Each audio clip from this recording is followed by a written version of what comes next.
All right, what's up, world? Back for another installment on this beautiful day.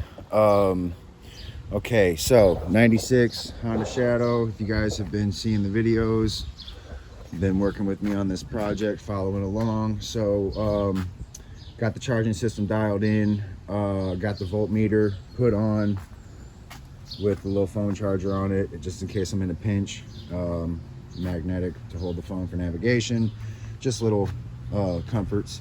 Okay, so yesterday, well, I should say day before yesterday, no, technically it was yesterday because it was about 12:30 at night.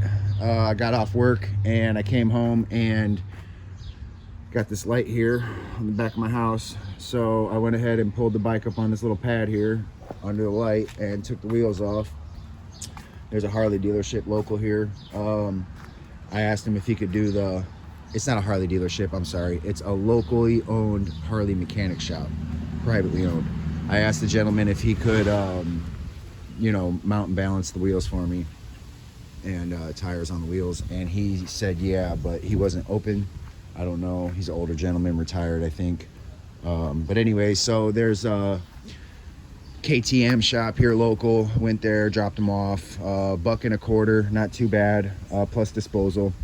Now I noticed when I'm about to put these on, sides of the walls say tubeless. I went ahead and put the tubes on anyways, because you know, Google AI told me that, you know, that they have tubes. However, the research I was looking at told me, if you're looking down on this rim here and you got the shoulder, that shoulder is for tubeless tires, right? It's for the bead to bead to the rim, so you don't need tubes. I also seen a video that even if you catch a flat on a tubeless tire, you could put a tube in it and plug the tire and it'll get you home. So I mean, I don't know, I think it'll be fine. They are motorcycle inner tubes. They're not the heavy duty adventure bike ones. They're not real thick, so there's not going to be, you know, a high amount of friction.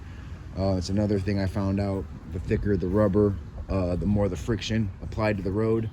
So depending on what kind of application you have on your bike, depends on what kind of tubes you need. I also needed the correct valve stems. That was another thing, you know, if you can notice. If you notice, this one here is at a 90, right? 90 degree. Comes out 90 from that direction, but if you look at this one, it's straight. So there is a difference. They're coded on them. I can't remember what the codes were, but I digress. So I'm still having fuel issues at speed. So the next step is monitor the voltage to make sure that the regulator is still working correctly and the stator are still both working correctly to the battery, so I don't have to keep replacing it. This is the third one that I've had to replace. Luckily, I just return them and pay the core, and it's not too bad. So altogether, I'm in for 150 bucks for 3 batteries total. So plus the gas to go return them and exchange them. So yeah, next step is to, I think I'm going to go ahead and come off the money for the fuel pump, because I only have an Amazon one, and Motorcycle MD said, you know, you'll buy 4 of them before you finally break down and pay for the real one. So because they keep on breaking because they're cheap, so just buy the real one originally. So I looked it up. It's not too bad. It's under 200 bucks. I think I saw 140 was the highest, maybe 120 to 130, somewhere in there. So I'm gonna get the OEM part just to see if it's gonna keep up down the road. If it doesn't at that point, I think my next plan of action will be to take that petcock right there that you see right there, and see that line that follows pointing back to the fuel pump. Okay, so my thought process is bypass the fuel pump, turn the petcock so it faces the carburetor, and then just gravity feed it. Maybe even step up to a 1/2 inch line. I don't know if that's possible, but I have the 3/8 standard gas line on here, so I want to, you know, maybe up the flow if possible. Another issue that I'm having with that is because if you look real close back behind that choke, you really can't see it too well, but there is a T right there coming off the bottom left corner of that petcock. You see that plastic T? That is the feed for the dual carburetor. One ports in right there where you see it turn, and then the other one wraps down and then around to the other side over here to feed the other carburetor.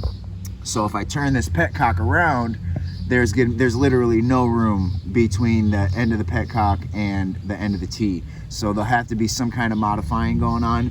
I'm sure I could pull it apart, grab some gas line and reroute it and make it work.